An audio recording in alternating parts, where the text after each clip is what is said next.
આ વાતો વિનંતી કરીએ કે આજે યોગી પ્રવચન માળામાં પ્રથમ પ્રવચનનો લાભ પૂજ્ય ડૉક્ટર સ્વામી આજે આપણને આપશે.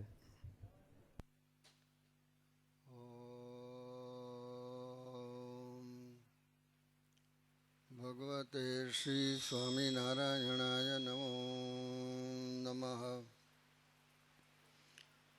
ઓમ શ્રી અક્ષર પુરુષોત્તમ મહારાજાય નમો નમઃ. ઓમ શ્રી ગુણાતીતાનંદ સ્વામી મહારાજાય નમો નમઃ. ઓમ શ્રી પ્રમુખ સ્વામી મહારાજાય નમો નમઃ.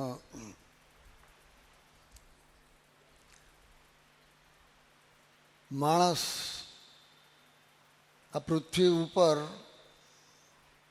અનેક પ્રવૃત્તિ કરે છે અને એમાં સતત સુધારા વધારા કરતો રહે છે. એની પાછળ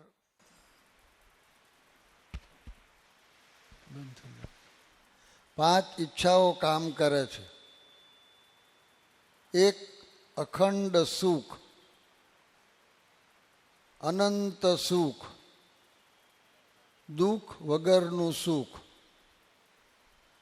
બીજી ઈચ્છા છે અખંડ અસ્તિત્વ.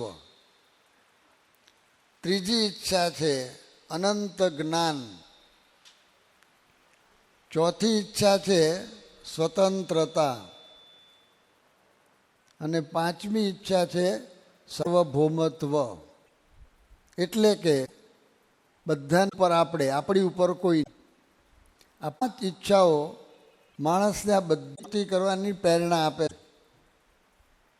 પણ એવી એક કઈ વસ્તુ છે કે જે આપણે પ્રાપ્ત કરીએ તો એ 5 ઈચ્છાઓ પૂર્ણ થાય, તો એ છે ભગવાન.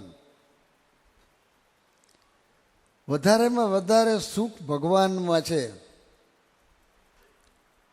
સ્વામિનારાયણ ભગવાને ભગવાન સંબંધી સુખ કેવું છે એની વાત સારંગપુર પ્રકરણના પહેલા વચનામૃતમાં કરી છે. સ્વામિનારાયણ ભગવાને જે કહ્યું છે, હું જરા મારા શબ્દોમાં બોલું છું.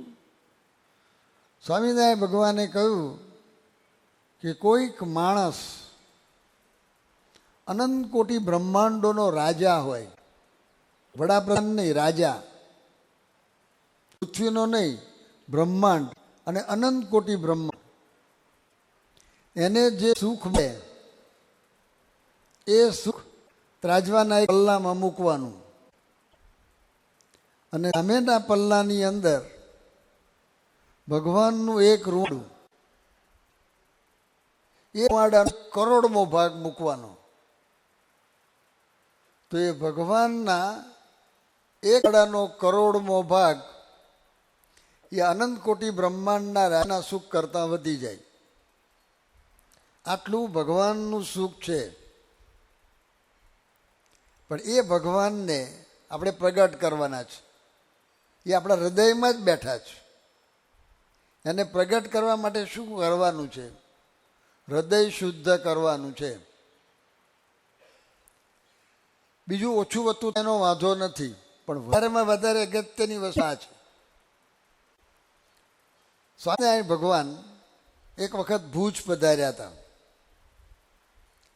તો ત્યાં આગળ આજુબાજુના ગામના બધા હરિભક્તો સંઘ બધા આવે. ત્યાં આગળ કોઈ 2 દિવસ રહે, કોઈ 3 દિવસ રહે. એક સંઘ આવ્યો અને 2 દિવસ સમાગમ કરીને પાછા જતા હતા. તો પછી પાછા જતા હતા ભક્તોએ સ્વામિનારાયણ ભગવાનને પ્રાર્થના કરી કે મારા ઉપર રાજી રહેજો. એટલે સ્વામિનારાયણ ભગવાન સામું કહ્યું, તમે અમારા ઉપર રાજી રહેજો. એટલે મહારાજે કહ્યું એટલે પેલા બધા બોલ્યા સારું મહારાજ, એમ કહીને આમ વિદાય થયા. 50 ફૂટ ગયા હશે અને એક જણને પ્રશ્ન થયો કે આપણે તો સ્વામિનારાયણ ભગવાનને વિનંતી કરી, કારણ કે એ ભગવાન છે, પણ એમણે આપણને કહ્યું કે તમે અમારા પર રાજી રહેજો. આપણે તો ભક્ત છીએ, આપણને આવું શા માટે કહ્યું? આપણે હાય પાડી, પણ આપણે કંઈ શું, તમે શું સમજ્યા? અંદર અંદર આમ પૂછવા લાગ્યા કે આવું કંઈ સ્વામિનારાયણ ભગવાને કહ્યું તો એનો કંઈ અર્થ સમજ્યા? પેલો કે હું કંઈ સમજ્યો નથી. બીજાને પૂછ્યું, ત્રીજાને પૂછ્યું, કોઈ સમજ્યા નહોતા. એટલે બધો સંઘ પાછો આવ્યો, બહુ દૂર ગયા નહોતા. એટલે આવીને ઊભા રહ્યા. એટલે સ્વામિનારાયણ ભગવાને કહ્યું, કેમ પાછા આવ્યા? કંઈ કામકાજ હોય તો કહો. તો કે ના, કામકાજ કાંઈ નથી, પણ આપે અમને કહ્યું કે રાજી રહેજો. એ અમે સમજ્યા નહીં. અમે તો પ્રાર્થના કરીએ, પણ આપે અમને કહ્યું અને મેં હાઈ પાડી, પણ અમે સમજ્યા નથી કે અમારે કરવાનું શું છે. ત્યારે સ્વામિનારાયણ ભગવાને કહ્યું કે તમારે કાંઈ કરવાનું નથી, તમારું અંતઃકરણ શુદ્ધ રાખજો. બસ અંતઃકરણ શુદ્ધ રાખશો તો તમે બધું જ કર્યું છે. તો જો વધારેમાં વધારે અગત્યની વસ્તુ આ છે ભગવાનને. હવે તમે દુનિયાનો ઇતિહાસ જુઓ. બાલમંડળને પૂછીએ, તમારામાંથી જેણે શબરીનું નામ સાંભળ્યું હોય એ હાથ ઊંચો કરો. જો 1 2, પેલો પાછળ બેઠો અહીંયા આવી ગયા, બાલમંડળ અહીંયા આવી ગયા. જો 3 4 5, આ બધા છે. બસ હાથ નીચે રાખો. હવે વડીલોને પૂછીએ, રામભાઈને પૂછીએ, 10મી પેઢીએ તમારા જે વડવા થઈ ગયા એનું નામ બોલો. એને શોધવું પડે, ચોપડો ખોલવો પડે. લ્યો, રામભાઈ તો ભણેલા છે અને છોકરા તો નાના છે બધા, પણ હજારો વર્ષો પહેલાંના શબરીને આપણે ઓળખીએ. હવે કોઈ પણ માણસને કોઈ પણ માણસ ઓળખે અને હજારો વર્ષો પછી ઓળખે તો કંઈક એનામાં વિશેષતા હોવી જોઈએ, નહીં તો ઓળખે નહીં કોઈ. હમણાં 12મા ધોરણની પરીક્ષા ગઈ, બધા 1000 લાખો વિદ્યાર્થીઓ બેઠા છે. કોણ ઓળખે? કોને ખબર છે કોણ બેઠા છે? બધાય ભણે છે, પણ જે લોકો 1 થી 10માં આવ્યા છે એનું નામ કદાચ ખબર હશે. તે બધાને પાછી ખબર ના હોય, પણ છતાં ખબર હોય થોડી, કારણ કે આગળ આવ્યા. કંઈક વિશેષ કાર્ય કરે ને તો ઓળખે. તો શબરી એવું કયું વિશેષ કાર્ય કર્યું કે આજે હજારો વર્ષો પછી ઓળખે છે? તમે કોઈ પણ ઠેકાણે જાઓ, આ તો હજુ શહેરમાં બધા રહે છે અને થોડાક જરા આમ ભણેલા બધા કુટુંબના છે, પણ અમે સાવ આદિવાસી વિસ્તારમાં જઈએ છીએ તો એ લોકો ઓળખે છે. ખાલી ઓળખે છે નહીં, આદર કરે છે. કેટલું બધું એનું નામ ફેલાઈ ગયું છે. તમે જુઓ, અમદાવાદની અંદર બાપુનગર વિસ્તારમાં એક હીરાનું માર્કેટ છે. ત્યાં એકવાર મારે પધરામણીમાં જવાનું થયું હતું. તો આમ પેલા પગથિયા ઉતરતો હતો, એમાં પેલી આમ કાચની બારીઓ હોય ને, તો કાચ ઉપર આમ શબરીનું ચિત્ર હતું. મેં કહું, પણ આ શબરી હીરાના માર્કેટમાં ક્યાંથી બેસી ગયા? હીરાના માર્કેટમાં કોઈ હીરાનો વેપારી હોય બરાબર છે, પણ આ શબરીને શું લેવા દેવા હીરા સાથે? પણ એ બેસી ગયા ત્યાં આગળ. અને પ્રમુખ સ્વામી મહારાજે તો શબરીને એકદમ ટોચ ઉપર મૂકી દીધા. શબરીનો મહિમા આ દુનિયાની અંદર મારા ખ્યાલ મુજબ વધારેમાં વધારે કોઈએ પણ પ્રવર્તાયો હોય આજ સુધીમાં તો પ્રમુખ સ્વામી મહારાજ છે. ગાંધીનગરમાં અક્ષરધામ બનાવ્યું, આંતરરાષ્ટ્રીય સ્તરનું આમ ધર્મસ્થાન. એની અંદર સારામાં સારું પ્રદર્શન બનાવ્યું છે. એમાં શબરીનો ટેબલો છે. રામચંદ્રજી ભગવાન ત્યાં પધારે છે અને શબરી અને બોર જમાડે છે. આખો સ્ટેચ્યુ છે, ફોટા તો ઘણે ઠેકાણે. તો આટલો બધો મહિમા વધી ગયો, એનું કારણ શું? શબરીએ શું કર્યું? બાલમંડળ હું બોલીશ. શબરીએ બહુ મોટા કાર્યો કર્યા છે હું બોલીશ. એમાં તમારે ખોટું કહેવાનું, બધાએ બોલવાનું નહીં. જેને આવડે એને આંગળી સ્વીકારવાની, પછી એમાં જેને પૂછે એને બોલવાનું. શબરીને આપણે કહીએ છીએ કારણ કે શબરી નાના હતા ને જેવડા, લંડન ભણવા મોકલ્યા અને ઓક્સફર્ડ યુનિવર્સિટીમાંથી ધર્મ તત્વજ્ઞાનનો વિષય લઈ અને ગોલ્ડ મેડલ સાથે PhD થયેલા. લ્યા, આ બહુ મનીષનો છે ને, મને દેખાયું લાગ્યું. ખોટું છે તો તમે સાચા, બેસો, હું ખોટો. બીજું, શબરીને અમદાવાદની અંદર મોટી એક મિલ હતી કાપડની, એની અંદર લાખો રૂપિયાનું બધું કાપડ તૈયાર થતું, સારામાં સારું, અને પરદેશમાં એક્સપોર્ટ થતું, અને મોટો જબરજસ્ત વેપાર ચાલતો હતો. ખોટું. ત્રીજું, શબરી ચૂંટણીમાં ઊભા રહ્યા હતા, અને સામાન્ય ચૂંટણી નહોતી, વર્લ્ડ પ્રાઇમ મિનિસ્ટર થવાની ચૂંટણી હતી. એમાં વર્લ્ડ પ્રાઇમ મિનિસ્ટર થયા હતા પેલો પાછળ. ખોટું. ચોથું, શબરી ભારતની ક્રિકેટની ટીમના કેપ્ટન હતા.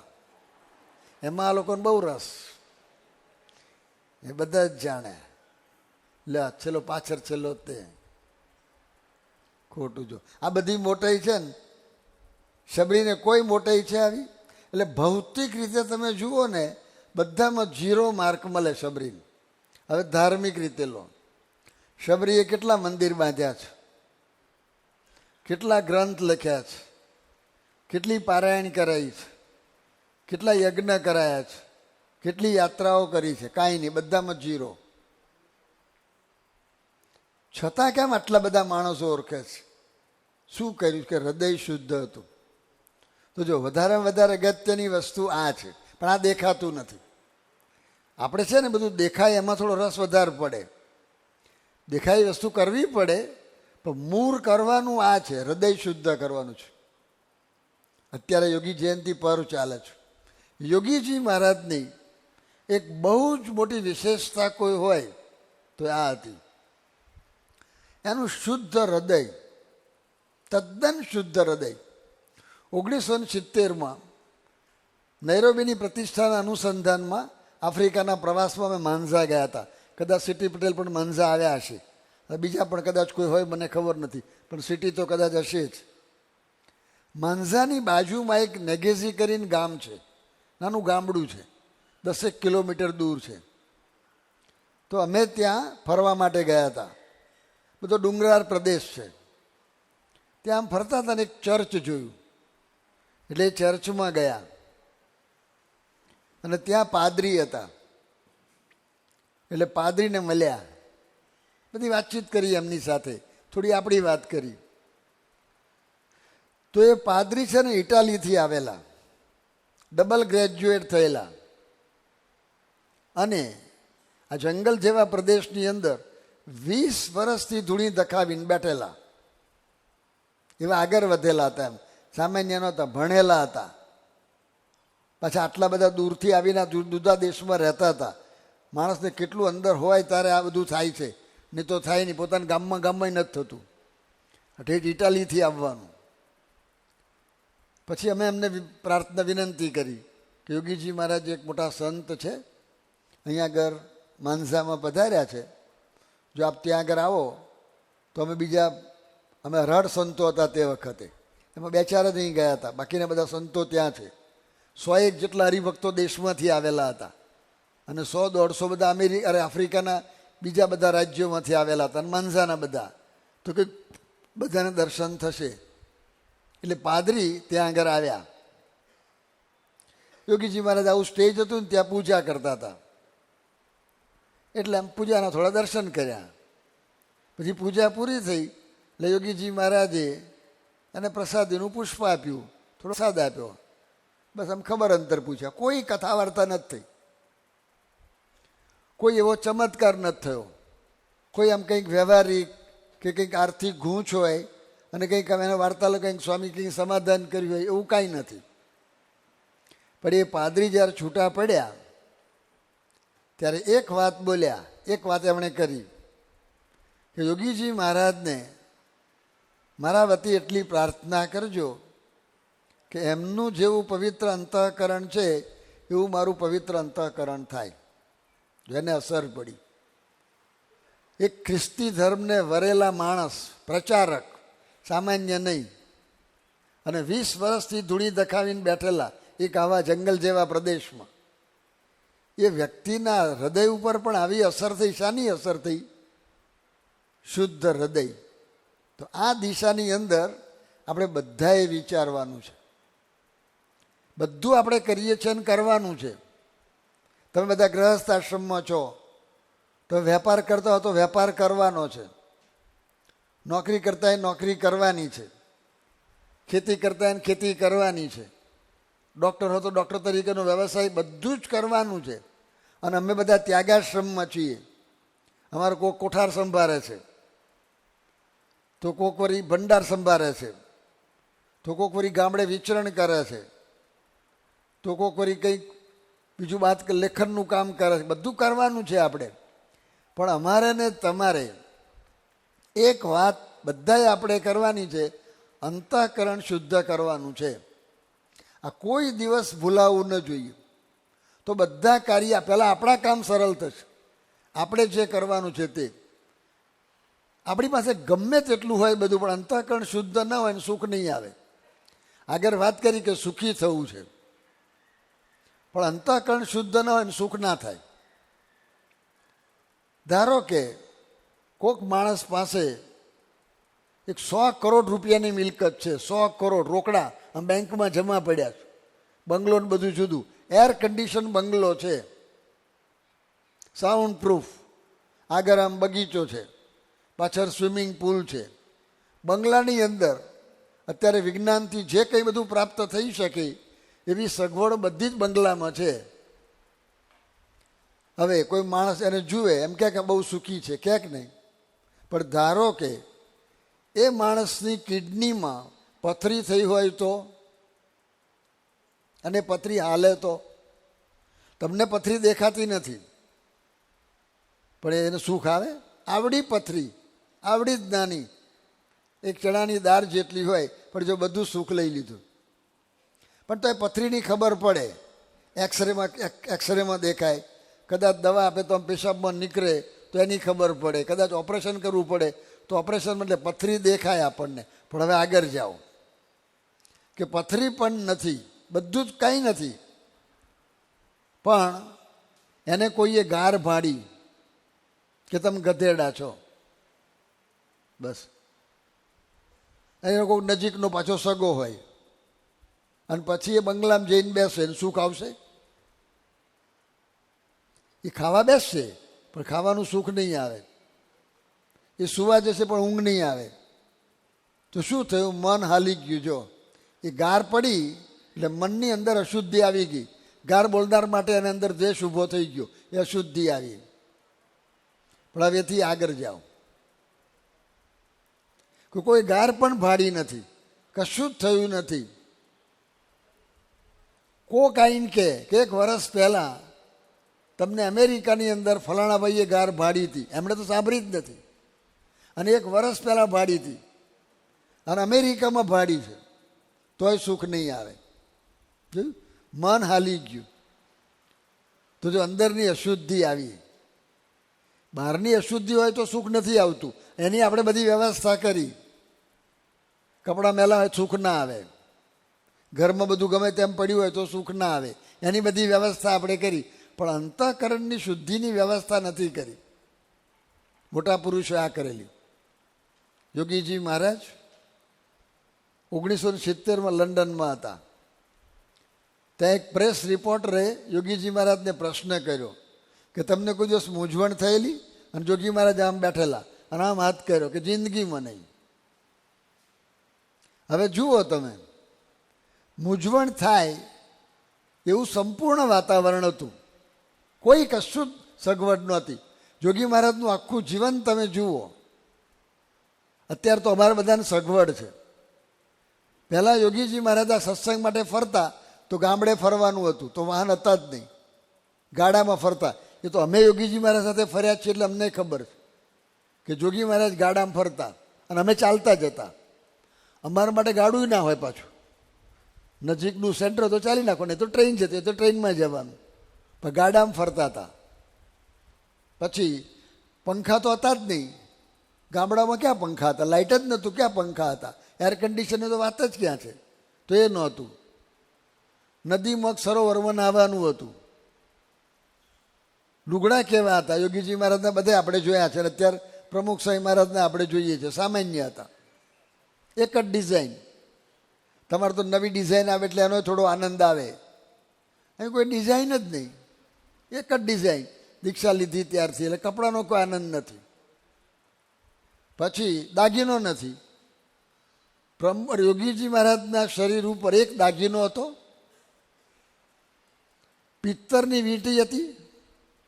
વીંટી તો સાધુને પહેરવાની હોય એટલે પિત્તરની હોય જ નહીં, એટલે કાઢી નાખવાની એ પ્રશ્ન જ નથી. પણ કંઠી છે અમાર, તો કંઠીમાં પિત્તરનો દોરો, તાંબાનો તાર છે, દોરો જ છે, પત્તર લાકડાનું છે. બધું તમે જુઓ તો સામાન્ય છે. ગામમાં ઘર નથી, બેંકમાં બેલેન્સ નથી, સીમમાં ખેતર નથી, શરીર ઉપર દાગીનો નથી. હવે સાધુનું સુખ શાનું રહ્યું? એક સુખ રહ્યું. શાનું સુખ રહ્યું? ખાવાનું. અમારે એક જ આનંદ છે. કેટલાક સેન્ટરોમાં નાહવાનો આનંદ છે. રાજકોટમાં સ્વિમિંગ પુલ બનાવ્યો છે એટલે એને એક આનંદ છે, બાકી છે જ નહીં કશું. એક કોઈ આનંદ રહ્યો જ નહીં. એ ખાવાનો આનંદ રહ્યો. એમાં યોગીજી મહારાજ જે ખાતા ભેરું કરીને ખાતા. યોગીજી મહારાજ મુંબઈ પધાર્યા હતા અને ત્યાં એક બહુ મોટા એડવોકેટ હતા, મનોજ સુબેદાર, અને બહુ જ ધાર્મિક ભાવનાવાળા હતા, એટલે સંતો માટે આદરવાળા હતા. તો યોગીજી મહારાજ માટે એમને ખૂબ આદર હતો. એટલે એમણે યોગીજી મહારાજની એકવાર ઘેર પધરામણી કરી અને બધું સારામાં સારું જમવાનું બનાવેલું. ચાંદીની થાળી, ચાંદીના વાડકા, ચાંદીના પ્યાલા, એ બધું ગોઠવેલું. તો યોગીજી મહારાજે બધો થાર કર્યો. બધી જમવા બેઠા તો થાળી બધી કાઢી નાખી બાજુ. પેલા ક્યાંક સ્વામી આપને માટે જ. સ્વામી કહે આ તો ઠાકોરજી માટે, અમારે તો લાકડાનું પત્તર. એ વાંધો નહીં, લાકડાનું પત્તર રાખ્યું. પછી દૂધપાક એમાં નાખ્યો, પછી દૂધપાકમાં શાક નાખ્યું, પછી એમાં કઢી નાખી, પછી એની અંદર પૂરી નાખી. અને શું કહેવું? ભેર કહેવાય, નવી જાતની ભેર. એ બધી ભેર ચોપાટી પર ભેર મળે છે ને, તે આ ભેર ફાવે? દૂધપાકમાં કઢી ફાવે? પણ એ ફાવે, ભેરમાં ફાવે જ છે ને. તો જોગી મહારાજ એ જમ્યા. તો પેલા તો વિચારમાં પડી ગયા અને જમી રહ્યા. પછી કે સ્વામી, તમને અમે તમને જ્યારે જોઈએ ત્યારે તમે આનંદમાં હો છો. સવારે જુઓ, જોગી મહારાજને જેણે જોયા છે, જોયા ના હોય તો થોડાક એની જીવનની વાત જાણી છે. તમે સવારે જુઓ કે રાત્રે જુઓ, ગામડામાં જુઓ કે શહેરમાં જુઓ, હજારો માણસની વચ્ચે જુઓ કે એકલા જુઓ, બહુ ભણેલા માણસની વચ્ચે જુઓ કે અભણ માણસોની વચ્ચે જુઓ, પૈસાદાર માણસોની વચ્ચે જુઓ કે ગરીબની વચ્ચે જુઓ, ગમે ત્યારે જુઓ અને ગમે ત્યાં જુઓ, હંમેશા આનંદમાં. તો મનુ સુબેદાર થોડું જોયેલું એટલે એમણે પૂછ્યું, સ્વામી તમે આવી રીતે કઈ રીતે આનંદમાં રહો છો? અમારી પાસે બધું જ છે, અમારી પાસે બંગલો છે, અમે ભણેલા છીએ, અમારી પાસે બેંક બેલેન્સ છે, બેંક બેલેન્સ ભેગું કરી શકીએ, અમારી પાસે બુદ્ધિ છે અને અમે ભેગું કરીએ જ છીએ, તોય અમને આવો આનંદ નથી રહેતો. અને તમને શાનો આનંદ છે? યોગીજી મહારાજે કહ્યું કે મારી પર શાસ્ત્રી મહારાજની દ્રષ્ટિ પડી ગઈ છે, ગુરુની કૃપા. એ રીતે એમણે ત્યાં આગળ કહ્યું. પણ કહેવાની વાત શું છે કે કંઈક બીજી વસ્તુ છે આપણે જે જોઈએ છીએ એના કરતાં.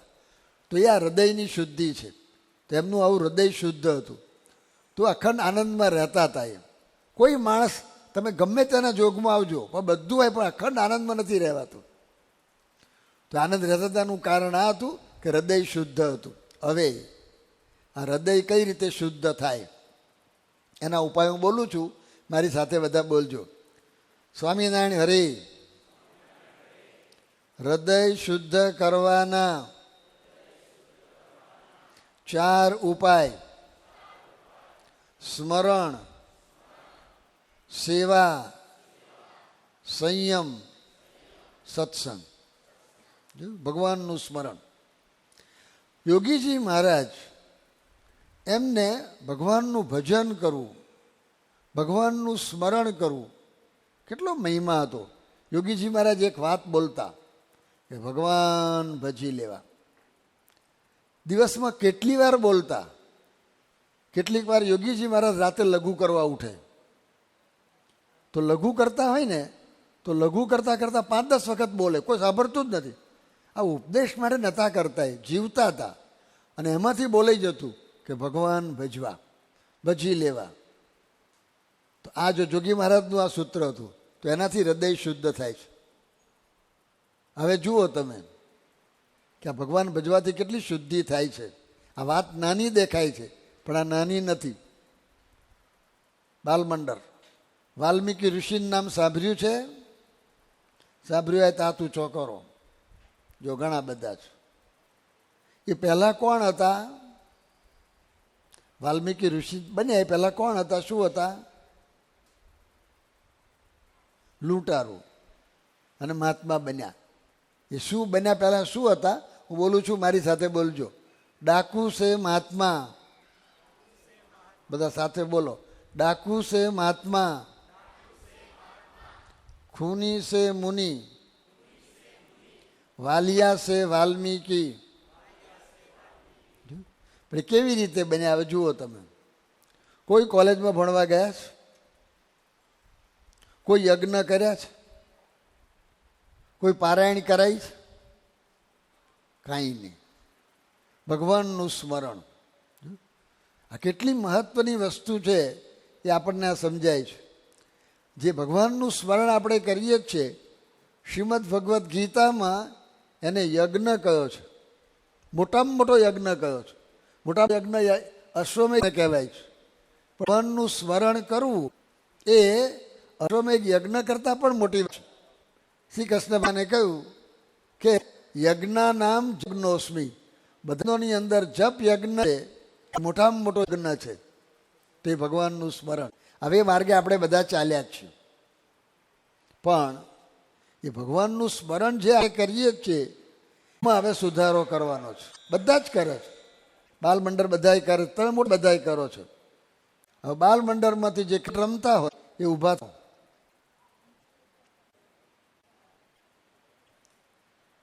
ઘણા બધા છે. હવે તમે આગળ થોડા કામ બે કલો હવે છે. આમ બોલિંગ કરો, બોલ કરો. બેસો, બેસો બધા. હમણાં થોડા વખત પહેલા અમે મહેરાવ પાસે પોરડા ગયા, ત્યાં બધા છોકરાઓ બેઠા હતા. એટલે મેં એમને ક્રિકેટ રમો તો કે હા. મેં કહું બોલિંગ કરો છો તો કે હા. ક્રિકેટ રમતા બોલિંગ તો કરતા. તે છોકરાને ઊભો કર્યો, એને કહ્યું તું બોલિંગ કર. એટલે એણે બોલિંગ કર્યું. આમ હાથમાં બોલ લીધો હોય એવું આમ બતાવ્યું, અને પછી આમ નાખ્યો અને બોલિંગ છે. એને શું કહેવાય? આમ નાખે ક્રિકેટમાં, એને શું કહેવાય? હે, થ્રો બોલ. જો આ જાણે છે ક્રિકેટની અંદર ઉડો ઉતર્યો છે, પણ એ પોતે એવું માને છે કે હું ક્રિકેટ રમું છું. એ માને જ છે. જુઓ, પણ એ ખોટું છે ને. તો એમ ભગવાનના ભજનમાં એવું છે. આપણે સ્મરણ કરીએ જ છીએ, પણ ઘણું ખોટું હોય. પણ હવે એવું ખોટું નથી. આણે જે નાખ્યો ને બોલ એ સાચો હતો, પણ હવે એમાં આગળ વધવાનું, એને પ્રશ્ન પૂછવાનો. અને તમે બધાએ જે રમતા એને પૂછવાનું કે તમે આવા 6 બોલ નાખો અને સામે બેટ લઈને ઊભો નથી માણસ, બેટ્સમેન નથી, તો તમે બેલ્સ અથવા સ્ટમ્પ ઉડાડી શકો ખરા 6 વખત? ચલો, તમારામાંથી અત્યાર સુધીમાં કોઈએ 6 બોલ નાખ્યા હોય અને 6 વખતે સ્ટમ્પ અથવા બેલ્સ ઉડ્યું હોય એવા હાથ ઊંચો કરો.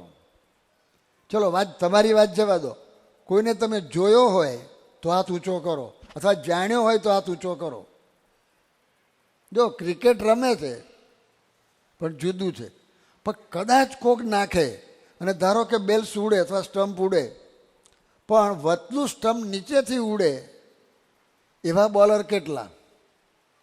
તો આપણે જે ભગવાનનું સ્મરણ કરીએ છીએ ને એમાં એવું છે. આપણે બધા સ્મરણ કરીએ છીએ, નથી કરતા એવું નહીં, પણ એમાં ઘણા સુધારા કરવાના છે. તો એ સુધારા કરવા માટે ઘણા સુધારા કરવાના છે. એક નથી કરવાનો, ઘણા બધા. એ બધા સુધારાઓ પહેલાં તો આપણને સમજાય અને સમજાયા પછી એ માર્ગે ચલાય. એને માટે એક અત્યંત અગત્યની વાત એ શું છે એ હું બોલું છું, મારી સાથે બધા બોલજો. સ્વામિનારાયણ હરે. સદગુરુ દેવાનંદ સ્વામીએ કહ્યું કે ભજી લે ભગવાન સાચા સંતને મળી. કે ભગવાનનું ભજન કરવાનું છે અને સારું છે, એનાથી હૃદય શુદ્ધ થાય છે. પણ એ ભજન જે આપણે કરીએ જ છીએ એ જો સાચા સંતને મળીને કરીએ ને એ ભજન જુદું થાય. જોગી મહારાજની વિશેષતા આ હતી. જો સ્વામિનારાયણનું ભજન ઘણા બધા કરતા હતા અને કરે છે અને સારું જ કરે છે, ખોટું તો છે જ નહીં. પણ જ્યારે સાચા સંતને મળે અને ભજન થાય એ જુદું. યોગીજી મહારાજ ને શાસ્ત્રી મહારાજ મળ્યા, એમની એક મોટામાં મોટી વિશેષતા આ હતી. યોગીજી મહારાજ એકવાર વિરમગામના સ્ટેશને હતા અને ત્યાંથી ગાડી બદલવાની હતી. ગાડીને આવવાની વાર હતી, પ્લેટફોર્મ પર બેઠા હતા અને તે વખતે વેકેશન હતું એટલે બધા વિદ્યાર્થીઓ બધા પોતાના ગામ જતા હતા. એમાં યોગીજી મહારાજનું નામ તો ઘણા બધા જાણે, સ્વામિનારાયણ સંપ્રદાયના નામ એ ઘણા બધા જાણતા. કોઈ વાત કરી કે યોગીજી મહારાજ છે અહીંયા આગળ, એ બધા દોડતા દોડતા આવ્યા યોગીજી મહારાજ પાસે. અને એક વિદ્યાર્થીએ યોગીજી મહારાજને પ્રશ્ન પૂછ્યો કે તમે આવી જે વિશેષ સિદ્ધિ પ્રાપ્ત કરી એનું રહસ્ય શું? તો યોગીજી મહારાજ બોલ્યા કે મારા શાસ્ત્રીજી મહારાજ આ રહસ્ય જો ગુરુ બતાયા, સંત બતાયા. તો યોગી મહારાજની મોટામાં મોટી વિશેષતા હતી અને બધા મહાપુરુષો આખ્યા છે, બધા જ કામ કરે છે. અત્યારે તમારી સામે હું વાત કરું છું, હવે જો આ માઇક મારી સામે ના હોય તો મારો અવાજ કદાચ તમારા સુધી પહોંચે કેમ એ પ્રશ્ન છે. બહુ જોરથી બોલું તો કદાચ આગળ થોડો પહોંચે પણ બધાને તો ન જ પહોંચે. પણ આ પહોંચી જાય છે એનું કારણ શું છે? જો મને માઇક મળ્યું છે. હવે આની શક્તિ આટલી છે એટલે એ આટલા સુધી પહોંચાડે છે. પણ રેલવે સ્ટેશન ઉપર પહોંચતો હશે મારો અવાજ? પણ મારી પાસે મોબાઈલ હોય તો, અત્યારે કોઈની પાસે મોબાઈલ છે? હોય તો બંધ રાખજો, નહીં તો પાછો એ બોલશે. એ મોબાઈલ હોય ને મોબાઈલમાં હું બોલું તો અમેરિકા પહોંચી જાય. હમણાં મારે પહોંચી ગયો. હમણાં 2-3 મહિના પહેલાં અમેરિકાથી મારી પર ફોન આવ્યો. ત્યાં ન્યુયોર્કમાં ગુણસાગર સ્વામી છે, એ વિસ્તારમાં ફરે છે. મને કે કંઈ બોસ્ટનમાં શિબિર ચાલે છે અને બધા કાર્યકર્તાઓ ભેગા થયા છે, તો તમે કંઈક વાત કરો. એટલે મેં ફોન ઉપર વાત કરી. હું તો આમ ચાલુ ટ્રાવેલિંગમાં હતો અને ત્યાં માઇક ઉપર ગોઠવી દીધું. 400 જણાએ સાંભળ્યું. લ્યા, મને મોબાઈલ ફોન મળ્યો આટલો નાનો જ, અને અમેરિકામાં વાત કરી શકે છો, નાનું સાધન. પણ એ મોબાઈલ ફોન આ તો એણે માઇક ઉપર ગોઠવી દીધો ત્યાંના, અને 400 જણાએ સાંભળ્યું. પણ એ મોબાઈલ ફોન હું રેડિયો સ્ટેશન ઉપર કરું મુંબઈના, અને એમને વિનંતી કરું એ રિલે કરે તો આખી દુનિયા સાંભળે. જો થોડોક ફેરફાર. એમ આપણે જે ભગવાનનું ભજન કરીએ જ છીએ, પણ એમાં થોડોક ફેરફાર. એ કયો થોડોક ફેરફાર? કે મારા બદલવાની? કે તમે કઈ મારા ફેરો છો? કે સામાન્ય પેલી સામાન્ય લાકડાની? કે ના જરા સુખડની લાવો. સુખડની પછી પ્રકાર હોય છે, એમાં મણકા કોતરેલા હોય છે, એ લાવો એટલે વધારે સારું. પણ એમાં સુધારો કર્યો છે કે મણકા કોતરેલા હોય પણ દરેક મણકે ગાંઠ હોય. એક મણકો વારે અને પછી ગાંઠ વારે. પછી એમાંય સુધારો કર્યો કે ગાંઠ નહીં પણ એમાં નાનો મણકો કંઠીનો મૂકે વચમાં, એટલે જરા જુદી લાગી. પછી ફૂમતા, તમારે એક જ ફૂમતું હોય છે, પણ ઠાકોરજી માટે મારા બનાવે છે 3 ફૂમતા, અને એ ફૂમતા બહુ સ્પેશિયલ હોય છે. અમારા અમુક જ સંતો એ ફૂમતાના સ્પેશિયાલિસ્ટ છે, એને જ ફાવે એ ફૂમતા, બીજા કોઈને ના ફાવે એવા ફૂમતા બનાવે છે. એટલે આપણે છે ને બહાર કર્યું આ બધું, બરાબર છે, એની જરૂરિયાત છે અને સારું છે. પણ વધારેમાં વધારે અગત્યની વસ્તુ શું છે કે એવા સંત મળે તે, તો આ કામ જલ્દી થઈ જાય. કેટલું કામ થાય છે હવે જાણવાની જરૂરિયાત છે.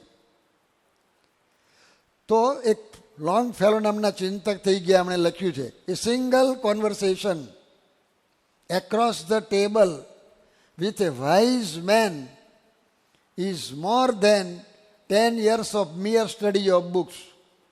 તો કોઈ 10 વર્ષ સુધી સારા ગ્રંથોનો સ્ટડી કરે, રીડિંગ નહીં, રીડિંગ એન્ડ સ્ટડિંગ બહુ ફેર છે મોટો. વાંચી ગયા જરા, છાપું વાંચે છે એમ, એવું ન સ્ટડી. અને એવો 10 વર્ષ સુધી સ્ટડી કરે, એમાં એને જે પ્રાપ્ત થાય એ કોઈ વાઇઝ મેન મળે તો એના સમાગમની અંદર એક નાના વાર્તાલાપમાં થઈ જાય. જો આ સંતોનો મહિમા આવ્યો. પણ એક સંત ઇબ્રાહિમ થઈ ગયા, એમણે વાત કરી કે ઓલિયા સાથે વિતાવેલી એક પર 100 વર્ષની બંદગી કરતા અધિક છે. પેલામાં રીડિંગ હતું અરે સ્ટડિંગ, અહીંયા બંદગી આવી એટલે પ્રેક્ટિકલ આવ્યું. પેલામાં ખાલી થિયરી, પણ બુદ્ધિથી સમજ્યા. હવે આને પ્રેક્ટિકલ કર્યું, બંદગી એટલે સાધના આવી. અને પેલું 10 વર્ષનો સ્ટડી હતો, આ 100 વર્ષની બંદગી. અને એની સામે એક જ સેકન્ડનો સમાગમ. આ ટેકનોલોજી આગળ જાય છે. પણ આ ગુણાતીતાનંદ સ્વામી એમણે જે વાત કરી છે એમાં કહ્યું કે આવા ગુણાતીત પુરુષના સમાગમમાં 1 સેકન્ડમાં 1,00,000 વર્ષનું કામ થાય છે. અત્યારે આપણે એકદમ બોલે ને તો મનાય એવું નથી, પણ હવે જે વિજ્ઞાન ભણ્યા છે એને થોડું મનાય કે ના, વાત હોઈ શકે આવી. તો એ સમજવાનું છે. એટલે યોગીજી મહારાજની બહુ મોટી કોઈ વિશેષતા એ હતી કે એમની પાસે એવા ગુરુ હતા, શાસ્ત્રીજી મહારાજ. પણ એક બીજી વાત લખી હવે આ પંક્તિની અંદર કે ભજી લે ભગવાન સાચા સંતને મળી. તો પહેલાં તો સાચા સંત એટલે ગુણાતીત સંત. સંત ઘણા છે અને બધા સારા છે, કોઈ ખરાબ નથી. એક લક્ષણ હોય ને એ સારા જ છે, એટલું તો છે ને. પણ અહીંયા આગળ જે કહ્યું એ જુદા છે. આણંદની અંદર કેટલા ડૉક્ટરો છે, એમાંથી ઓપરેશન કરી શકે એવા કેટલા? એની અંદર હાર્ટનું ઓપરેશન કરી શકે એવા કેટલા? આણંદમાં એક છે હાર્ટનું ઓપરેશન કરે એવા છે ઘણા. અહીં નહીં હોય કદાચ, વડોદરામાં છે, નડિયાદમાં છે, અમદાવાદમાં છે. પણ હાર્ટ ટ્રાન્સપ્લાન્ટ કરે એવા આખા ભારતની અંદર આટલા બધા સર્જનો છે અને હાર્ટના સર્જનો છે. ઓછામાં ઓછા આખા ભારતમાં 1000 હશે હાર્ટનું ઓપરેશન કરનારા, આખા ભારતમાં થઈને.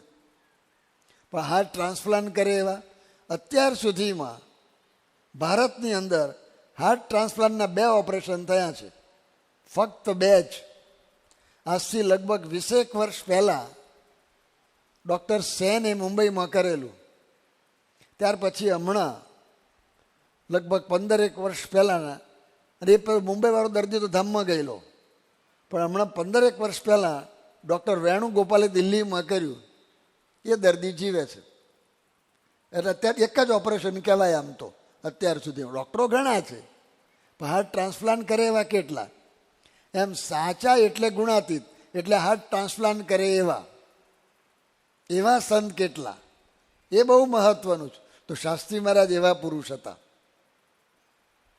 યોગીજી મહારાજ એવા પુરુષ હતા. સાધુ ઘણા છે, બહારથી જુઓ તો સામાન્ય લાગે, પણ આ દ્રષ્ટિએ જુઓ તો અસામાન્ય હતા. તો એવા પુરુષને મળ્યા. હવે મળવું એટલે શું? એવા પુરુષ, પહેલાં તો એવા પુરુષ હોય ને એનો પરિચય હોય ને એ જ મોટી વાત છે. પણ પછી મળવું એટલે શું? આપણે બસના સ્ટેન્ડ ઉપર કોકને મળ્યા, રેલવેના પ્લેટફોર્મ પર મળ્યા, કોઈના લગ્નમાં મળ્યા, કંઈ મરણમાં મળ્યા, કે ગમે તે કંઈક કોલેજની અંદર ભેગા થઈ ગયા, કે મળ્યા, ફલાણા બી મળ્યા હતા, સિટી મળ્યા હતા, એ મળ્યા કહેવાય, બરાબર છે. અહીંયા મળવું એટલે શું? તો મળવું એટલે જેમ દૂધમાં સાકર મળે એમ મળવાનું. પાણીમાં સાકર નહીં, પણ દૂધમાં સાકર. હવે ધારો કે એક વાડકીની અંદર દૂધ છે અને બાજુમાં એક પ્યાલામાં દૂધ છે, વાડકીમાં ખાંડ છે. હવે પ્યાલાની બાજુ વાડકી મૂકો બાલમંડળ સમજ્યા? શું છે? એક પ્યાલામાં દૂધ છે અને બાજુની વાડકીમાં ખાંડ છે, અને પ્યાલાને અડીને આમ વાડકી મૂકી તો એ ખાંડ દૂધને મલી કહેવાય? આમ મલી જ છે, નજીક જ આવી ગઈ, પણ મલી ના કહેવાય. પણ દૂધ ખાંડ દૂધમાં નાખવાની, પણ દૂધમાં નાખી એટલે મલી કહેવાય? ના, પણ મલી હોય, નીચે બેઠી હોય, પણ હલાવી નાખે ને ગરમ કરે ને એક થઈ જાય, એ મલી કહેવાય. તો એ રીતે ગુરુમાં સંતમાં મળવાનું.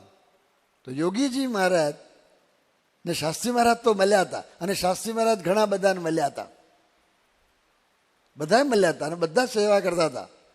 પણ યોગીજી મહારાજ શાસ્ત્રી મહારાજને મળ્યા હતા ને, એ વિશેષ હતું. હવે વિશેષતા ક્યાં હતી એના થોડાક યોગીજી મહારાજના વચનો છે.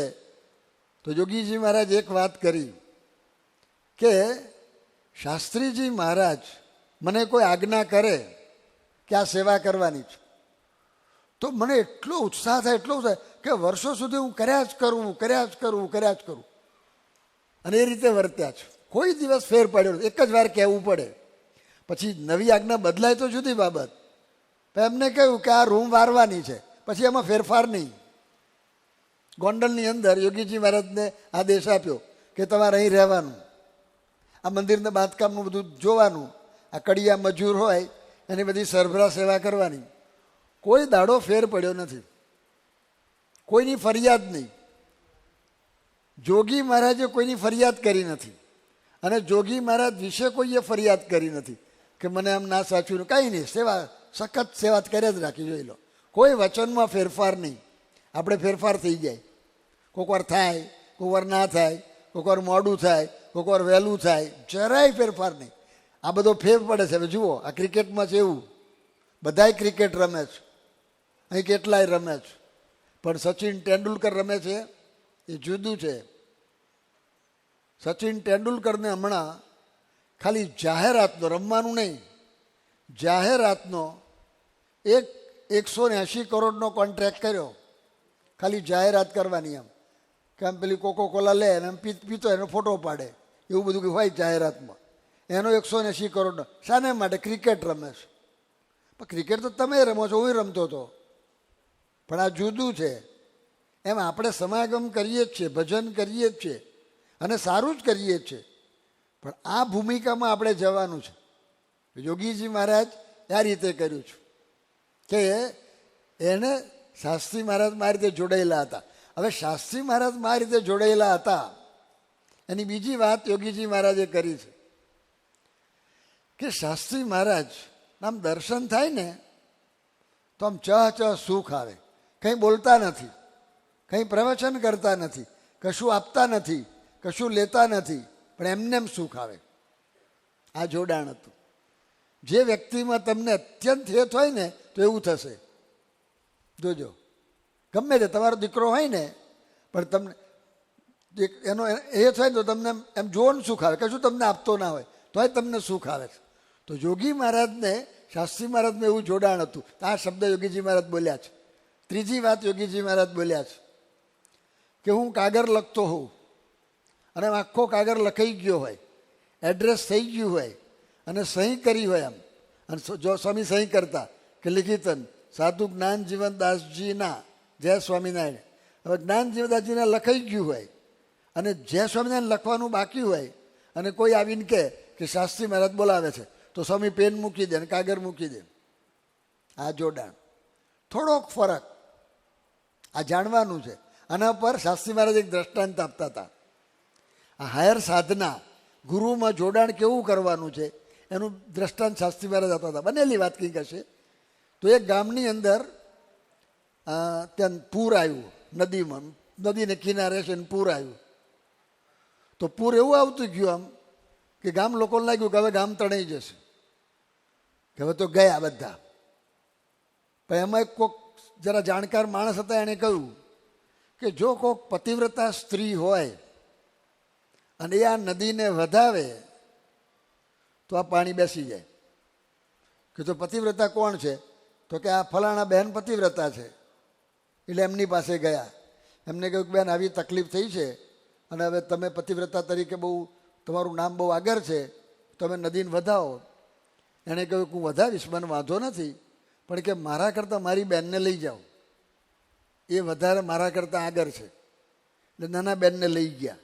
એમણે બધું ત્યાં આગળ નદીમાં પૂજન કર્યું, નારિયેળ વધેર્યું, બધું કંકુ છાંટ્યું, ચોખા છાંટ્યા અને પ્રાર્થના કરી. એટલે પાણી પછી બેસી ગયું ત્યાં આગળ અને બધાએ પછી બહેનનું સ્વાગત કર્યું. પછી કોઈએ પેલા મોટા બહેનને પૂછ્યું કે તમે પતિવ્રતા છો, તમે બરાબર જ છો, તો તમે તમારા નાના બહેનને મોકલ્યા તો એની શું વિશેષતા? એટલે એમણે વાત કરી કે હું એકવાર આમ સાબેલું લઈને ખાડતી હતી અને મારા પતિ આવ્યા અને પાણીમાં, એટલે મેં સારું નીચે મૂક્યું, આમ હતું ને, એટલે આમ નીચે મૂક્યું અને પાણી આપ્યું. પાણી તો આપ્યું જ છે, પછી બીજું સાબેલા કૂટવાનું કર્યું નથી. પતિ પહેલાં એ વ્યવસ્થિત હતું. પણ મારી બહેનને એકવાર આવી રીતે ખાડતા હતા અને એના પતિ આવ્યા અને પાણી માગ્યું, તો હાથમાં સાબેલું હતું ને, ધડ દઈને છે મૂક્યું. કેટલો ફરક! તો આગળ નીકળી ગયા. તો યોગીજી મહારાજની વિશેષતા આ હતી. શાસ્ત્રી મહારાજમાં જોડાણ આ રીતે હતું. તો આ બધું શીખવાનું છે આપણે. હવે આપણે અંતરદ્રષ્ટિ કરવાની આવી. જુઓ હવે કે યોગીજી મહારાજે આપણને આદેશ આપ્યો છે. એ આદેશ હું બોલું છું, મારી સાથે બધા બોલજો. સ્વામિનારાયણ હરે. યોગીજી મહારાજ કહેતા 25,000 રૂપિયાનો નફો જતો કરીને પણ અઠવાડિક સત્સંગ સભા કરવી. આદેશ લગભગ તમે બધા જાણો છો, આમાં કોઈ નથી જાણતા એવું નહીં. પણ હવે પ્રશ્ન એ પૂછવાનો કે આ એક વર્ષ, આ મહિના, આ વર્ષના 5 મહિના, આગલા વર્ષના બીજા 7 મહિના, એટલે એક વર્ષ દરમિયાન એક પણ સભા ના પડી હોય એ હાથ ઊંચો કરો. કોઈ નથી. પેલા મકવાણા છે કે નહીં, જસવંતભાઈ મકવાણા, એ વચમાં પૂછ્યું હતું, 15 વર્ષમાં એક પણ સભા નથી. અહીંના જ છે જસવંતભાઈ, અહીંયા જ છે, આણંદના જ છે. અત્યારે કદાચ આવ્યા હોય, પણ એ 15 વર્ષમાં એક પણ સભા પડી, જો જુદું થયું. તો આ સુધારો કરવાનો. યોગીથી આપણે ઉજવીએ છીએ જયંતિ પર્વ, આ દિશામાં વિચારવાની જરૂર છે. નહીં તો આવા પર્વ આવ્યા છે, તમે ભેગા થાઓ, છૂટા પડી જાઓ, બરાબર, સારું છે. પણ આવું થોડું એક વસ્તુ નથી, તો હવે નિર્ણય બધાય પણ સભા પડવી જોઈએ નહીં. ગમે ત્યાં જાઓ, કદાચ ગામમાં જવાનું થાય તો એ સભા કરવી. તમે જે ગામમાં ગયા હો અને સભા નથી તો એકલા સભા કરવી, જાતે કરી લેવી. આ વચન પાર્યું કે અબનું છે આવું. પણ આ છટકો હોય તો આગળ વધે. બાકી તમે ખોટું તો નથી જ કરતા, પણ આ આગળ વધવાની હોય તો આ વિચારો. યોગીજી મહારાજની વાત તો આપણે કરી, પણ આપણા જીવનમાં આપણે પ્રેક્ટિકલ આ રીતે ઉતારવાનું. હવે એના કરતાં એક બીજી અગત્યની વાત, સભામાં તો આપણે આવીએ જ ઘણા બધા, તમે બધા ઘણા બધા સારું જ કરો છો, પણ એક બહુ જ અગત્યની વાત આપણી સાધનામાં જે છે, જે જોગી મહારાજે કરેલી છે, રોજ યાદ રાખવા જેવી અને રોજ એની પર વિચાર કરવા જેવી. યાદ રાખવા જેવી એટલું નહીં, પણ વિચાર કરવા જેવી. યોગીજી મહારાજે કહ્યું કે મને આ સત્સંગની અંદર 50 વર્ષ થયા. એટલે આજે જોગી મહારાજ બોલ્યા છે ને, એ દીક્ષા લીધા પછી ના બોલે 50 વર્ષ. આમ તો યોગીજી મહારાજ તો સત્સંગનો કુટુંબ પહેલેથી સત્સંગ હતો, એની વાત નથી કરતા. પણ આ 50 વર્ષ એ આ દીક્ષા લીધા પછીની વાત કરે છે. તો 50 વર્ષ આ સત્સંગમાં થયા, પણ કોઈ થાથા થાબડા જેવો હોય ને, એનો મને કોઈ દિવસ અવગુણ આવ્યો નથી. કોઈ વિરોધી એનો પણ અવગુણ નથી આવ્યો. આ બહુ મોટી વાત છે. ભેગા રહેવું, હું તો દૂર રહું છું, મને તમારો અવગુણ બહુ નહીં આવે, પણ ભેગા રહેવાનું હોય ત્યારે ખબર પડે, એની અંદર વિચારવાનું આવે. પણ એની અંદર અવગુણ નથી આવ્યો, કોઈનો અવગુણ નથી આવ્યો. તો અવગુણ નતા એવું નહીં, અવગુણ દરેકનામાં છે, કંઈ ને કંઈ ખામી તો છે જ. પણ જોગી મહારાજે કોઈ દિવસ જોયું નથી. આ એક નવો દ્રષ્ટિકોણ છે. તો આ શીખવાનું છે. બહુ જ અગત્યની વાત. આ વાત એટલી મહત્વની છે, આપણે પાછા એમાં પડી જઈએ. જો તમે દારૂ નથી પીતા, તમે માંસ નથી ખાતા, ચોરી કરવા નથી જતા, બીજા વ્યસન પણ નથી, પણ અહીંયા આગળ ભૂલ થાય છે કે કઈ અવગુણ આવી જાય છે, તો એ દિશામાં આગળ વધવાનું છે. અને એને માટે ગુણાયતાન સ્વામી એક વાત કરી કે નિત્ય લાખ રૂપિયા લાવતો હોય પણ સત્સંગનું ઘસાતું બોલે એ મુને ના ગમે. હવે વિચારો, આ વાત ગુણાતીતાનંદ સ્વામી બોલ્યા છે. આ વાત 150 વર્ષ પહેલાંની વાત થઈ. તે વખતના લાખ એટલે અત્યારના 10 કરોડ કહેવાય. એટલે આજે બોલવું હોય તેવું બોલાય કે રોજ 10 કરોડ રૂપિયા લાવે પણ સત્સંગનું ઘસાતું બોલે તે મને ના ગમે. હવે 10 કરોડ રૂપિયા કોઈ લાવે એ માણસ કેટલો બુદ્ધિશાળી હોય, અને એને કેવા સંબંધો. આ તો 10 કરોડ લાવવાના છે એટલે કે વેપાર કરીને તો લાવવા નથી. વેપાર કરીને લાવાય તોય અઘરું પડે. આજે 10 કરોડ રોજના રૂપિયા કમાતા હોય એવા દુનિયામાં કેટલા માણસો હશે? નહીં હોય નહીં, પણ કેટલા હશે? પણ આ તો કરોડ લાવવાના છે એટલે કમાવાનું છે જ નહીં. આમાં માલ કશો આપવા જ નથી અને લાવવાના છે. સત્સંગને માટે લાવવાના. સત્સંગ માટે તમે પૈસા આપો, તમને શું આપવામાં આવે છે? તમે મંદિરમાં 1000 રૂપિયાની ભેટ મૂકો તો આવડું એક પ્રસાદનું બોક્સ આપે છે. પણ લાખ આપો તો કે એનાથી 10 ગણું મોટું નથી આપતા, 100 ગણું મોટું, થોડું વધારે આપે છે. તો કશું આપવાનું નથી, લેવાના છે. તો 10 કરોડ રોજના લાવે એનામાં કેટલી બુદ્ધિ હોય, કેટલા સંબંધ સારા હોય તો 10 કરોડ લાવી શકે. પણ તોય ગુણાયતાન સ્વામી કહે છે કે જો સત્સંગનું ઘસાતું બોલે તો મને ના ગમે. તો ભગવાનને ના ગમ્યું, અરે મોટા પુરુષે ના ગમ્યું તો ભગવાનને ના ગમ્યું, તો આપણું કાર્ય ના થયું, હૃદય શુદ્ધ ના થયું, મૂળ કાર્ય અધૂરું રહ્યું. તો આ બહુ સાચવવાનું છે. એટલે આ યોગીજી મહારાજના જીવનમાંથી આ શીખવાનું. હું જ્યારે શરૂઆતમાં સત્સંગમાં આવ્યો ને પછી આવું બધું દેખાય, કેટલુંક જોવામાં આવે, કેટલુંક સાંભળવામાં આવે. એમાં ઘણું વાર જોયેલું બધું અધૂરું હોય, સાંભળેલું પાછું અધૂરું હોય. એ બધું મગજ કે ફલાણા આમ છે, સિટી આમ છે, આ ફલાણા આમ છે, ભૂપેન્દ્રભાઈ આમ છે, એ બધું મનમાં ચાલતું હોય. એટલે યોગીજી મહારાજ વડોદરા પાસે કંડારી ગામ છે, ત્યાં અમે વિચરણમાં સાથે બધા હતા, મથુરભાઈ વૈદ્ય હતા.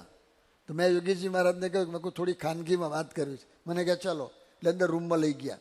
યોગીજી મહારાજ ગાદલા ઉપર બેઠા અને હું શેતરંજી ઉપર બેઠો હતો, અને યોગી મહારાજ મારું કાળું આમ પકડેલું અને પછી આમ ભરીને આમ બેઠા. મને કે વાત કરો. એટલે મેં વાત શરૂ કરી આમ કે આમ ફલાણા હરિભક્ત આમ. હજુ તો હું આમ હજુ પૂરું કરું, વાક્ય પૂરું બોલ્યો જ નથી, પણ આમ જોગી મહારાજ સમજી ગયા કે આ કંઈક નેગેટિવ વાત કરે છે. એટલે મને કશું કહ્યું નહીં, તમારો હાથ છોડી દીધો અને આમ ઊભા થઈને બહાર ચાલી ગયા. આવી વાત સાંભળવાની જ નહીં. આ સિદ્ધાંત તો બહુ જ અગત્યની વસ્તુ છે. આની વાત તમે જુઓ, વતનામૃતની અંદર વારંવાર સ્વામિનારાયણ ભગવાને આ વાત કરી, પણ આમાં આપણે ફેલ જઈએ છીએ. તો યોગીજી મહારાજે જે આ સિદ્ધાંત કયો છે એને આગળ વધારવા માટે અને જીવવા માટે જે કેટલીક વાત કરવાની છે, હું બોલું છું, મારી સાથે બોલજો. આ સિદ્ધ કરવા માટે. સ્વામિનારાયણ હરે.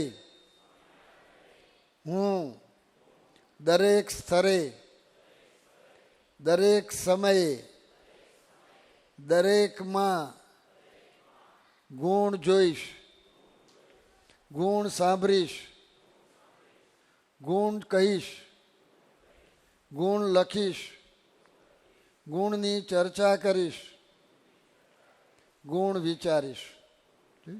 આ જે વાત કરી એ ભૂમિકામાં જવા માટે એક આ ટેવ પાડવાની. પછી બીજી વાત, હું ક્યારેય પણ, ક્યાંય પણ, કોઈના પણ, કિંચિત પણ અવગુણની, દોષની, ખામીની, ક્ષતિની, ભૂલની ચર્ચા કરીશ નહીં, લખીશ નહીં, બોલીશ નહીં, સાંભળીશ નહીં, વિચારીશ નહીં. કદાચ સમાગમમાં આપણે આવ્યા હોય ને દેખાય તો ચર્ચાનો વિષય નહીં બનાવવાનો. એ તમે કોકને જોયો કે આ બીડી પીવે છે એટલે પેલો બીડી પીવે છે, આ નકામો છે, બોલાય જ નહીં. ભલે પીતો, હું કહું છું બીડી શું, ભલે ને દારૂ પીતો, કંઈ વાંધો નથી. દારૂ પી ભલે ને અહીં સુધારવાનો છે, નહીં સુધરશે. તમારે કહેવું હોય તો જવાબદાર વ્યક્તિને કહેવાનું, જે એને સુધારી શકે એવા હોય એને કહેવાનું, બધાને ના કહેવાય. અને એક જ જણને કહેવાનું. કારણ કે 10 જણ સુધારી શકે એવા છે તો 10ને કહેવાની જરૂરિયાત નથી, એકને કહો. પછી એનાથી સુધારો ના થાય તો એને વાત કરી કે ભાઈ તમે સુધારો, મેં તમને કહ્યું પણ સુધારો નથી તો બીજાને વાત કરું કે આ કરો, સર્વમંગલ સ્વામીને કરો તો વાંધો નહીં. પણ ચર્ચાનો વિષય ના બનાવાય. આપણે અહીંયા ફેલ જઈએ છીએ તો આની અંદર બહુ ધ્યાન રાખવાનું છે. પણ તમે કરતા નથી. હવે એક સ્ટેપમાં આપણે આગળ ગયા, લખતાય નથી, ચર્ચાય નથી કરતા, પણ સાંભળવાનું નહીં. પરમ પૂજ્ય મહંત સ્વામી યોગીજી મારી સાથે વિચરણમાં હતા. યોગીજી મહારાજ ફર્સ્ટ ક્લાસના ડબ્બામાં હતા અને યોગીજી મહંત સ્વામી થર્ડ ક્લાસમાં હતા. અને તે વખતે ઘણું કરીને પાર્ષદમાં હતા. તો એમની સાથે એક હરિભક્ત હતા અને ટ્રેન ઉપડી અને સખત ગીર્દી, બેઠા એટલે તમારા હલાય નહીં એવી ગીર્દી હતી. પછી પેલા હરિભક્ત હતા એમણે જરા એવી વાત શરૂ કરી. હવે મહંત સ્વામીને ખબર પડી ગઈ કે યોગીજી મહારાજના સિદ્ધાંતની બહારની વાત થાય છે. પણ પેલા હરિભક્તો ઉંમરમાં મોટા હતા, પાછા જૂના હતા. હવે એને કેવી રીતે કહેવું કે તમે બંધ કરો? બહાર અહીં કંઈક હોય તો આમ કંઈ આગા પાછા થઈ જાય, પણ ત્યાં આગા પાછા કેમનું થવું? એટલે આમ પરાણે સાંભળ્યું કમ મને. પછી સ્ટેશન આવીને ઉતર્યા અને ઉતારે ગયા તો યોગીજી મહારાજે પ્રશ્ન કર્યો કે ટ્રેનમાં શું કથા વાર્તાથી એ વાત કરો.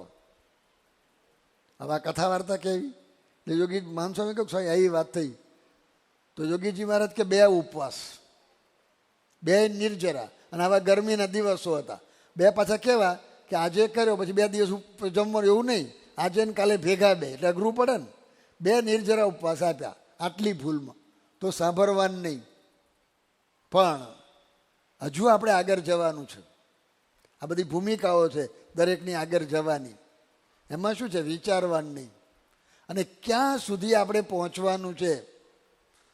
તો સામી, થોડી વાર ચાલુ રાખો, ટાઈમ થયો છે પણ હવે 5 વાત ચાલે છે એટલે પૂરી કરવી પડશે. સામી વ્યક્તિની અંદર 1000 અવગુણ હોય અને 100% સાચા છે અને નાના નથી, આમ હિમાલયની સાઈઝના છે અને તમે જાણો છો, બધાય જાણે છે, તો એનો વિચાર નહીં કરવાનો. હું એકદમ પીએચડીનું લેસન આપું છું, પણ યોગીજી મહારાજ પીએચડીના કક્ષાના હતા અને યોગી પર છે તો પીએચડી લેસન તો જાણવું જ જોઈએ આપણે કે આ ભૂમિકામાં જવાનું છે. તો આ મંદિર બાંધ્યું એ સાર્થક, તો આ હોલ બાંધ્યું એ સાર્થક. બાકી બરાબર છે, ચાલે છે બધું, તો ચલાવવાનું એ રીતે. પણ આપણે આગળ જવું છે તો વાત તો જાણવી જ પડે. તો 1000 અવગુણ હોય અને હિમાલય જેવા હોય એ ભૂલી જવાના, અને એક ગુણ હોય એ ગુણ યાદ રાખીને એની સેવા કરી લેવાની અને પોતાનો વિચાર કરવાનો હોય. ત્યારે આપણામાં 1000 ગુણ હોય અને એક એક ગુણ હિમાલય જેટલો હોય એને ભૂલી જવાનું. અને એક અવગુણ હોય અને એટમ જેટલો હોય, અણુ જેટલો, એને યાદ કરીને સુધારવાનો પ્રયત્ન કરવાનો. આ સાધના છે. યોગીજી મહારાજની સાધના આ હતી. તો યોગીજી મહારાજના જીવનમાંથી આપણે જે સાધના કરવાની છે એ હું ટૂંકમાં બોલું છું. મારી સાથે બધા બોલજો. સ્વામિનારાયણ હરે. પ્રમુખ સ્વામી મહારાજની આજ્ઞા એ જ મારું જીવન, એ જ યોગ, એ જ યજ્ઞ, એ જ યાત્રા, એ જ તપ, એ જ ત્યાગ, એ જ વ્રત, એ જ દાન, એ જ ધ્યાન, એ જ ધારણા, એ જ શાસ્ત્ર અભ્યાસ, એ જ સમગ્ર સાધના. તો આ દિશામાં એક જવાનું. હવે બીજી વાત, આ જોડાણની વાત આવી, સંતમાં મળવાની વાત આવી. યોગીજી મહારાજ શાસ્ત્રી મહારાજમાં એ રીતે જોડેલા હતા, એ અત્યારે આપણે કેમ કરવું એની મેં વાત કરી. હવે એક સ્ટેપ આગળ. પ્રમુખ સ્વામી મહારાજની રુચિ એ મારી રુચિ, એમનો અભિપ્રાય એ મારો અભિપ્રાય, એમનો સિદ્ધાંત એ મારો સિદ્ધાંત, એમની મરજી એ મારી મરજી. એ રાત કહેતો રાત અને દિવસ કહેતો દિવસ. હવેથી આગળ જવાનું. એકદમ જે યોગીજી મહારાજ આમ એ રીતે જોડાયેલા હતા એની વાત કરું છું. પ્રમુખ સ્વામી મહારાજમાં સંપૂર્ણ નિર્દોષ ભાવ અને સંપૂર્ણ દિવ્ય ભાવ. દિલ્હીમાં તમે બધા ઘણા બધા આવ્યા હતા અને મુખ્ય જે ઉદ્ઘાટન હતું એની અંદર જે બધું આમ પ્રેસિડેન્ટ આવ્યા હતા અને પ્રાઇમ મિનિસ્ટર હતા ને બધા બેન્ડ વાજા વાગતા હતા અને બધું આમ નૃત્ય થતા હતા, બધા દિવ્યતા લાગે. પણ એ પ્રમુખ સ્વામી મહારાજ વિદ્યાનગર આવે અને આ ફાર્મની અંદર આમ ખુલ્લામાં ત્યાં બેઠા હોય, છાંયડો નથી, કોથરો પાથરો નથી અને કોઈ સાધુ નથી બાજુમાં, હરિભક્ત નથી, બાલ મંડળ નથી, કિશોર મંડળ નથી, કોઈ નથી. એકલા પ્રમુખ સ્વામી મહારાજ બેઠા છે અને ઝોકા ખાય છે, ઉધરસ ખાય છે, છીંક ખાય છે અને બગાસા ખાય છે. તો દિલ્હીની અંદર જે ફંક્શન હતું એની અંદર જે દિવ્યતા હતી એવી દિવ્યતા આમાં રહે ખરી? આનું નામ સાધના. યોગીજી મહારાજની સાધના આ હતી. શાસ્ત્રી મહારાજ આ રીતે જોડાયેલા હતા, તો એ આપણને દિશા બતાવે છે. આ રીતે આપણી સાધના કરીશું તો આપણે સત્સંગની અંદર વધારે ઉડાન પ્રાપ્ત થશે. એ માર્ગે આગળ વધવાનું, ઉડા ઉતરવાનું, બધાને વિશેષ બળ મળે, પ્રેરણા મળે એ પ્રાર્થના.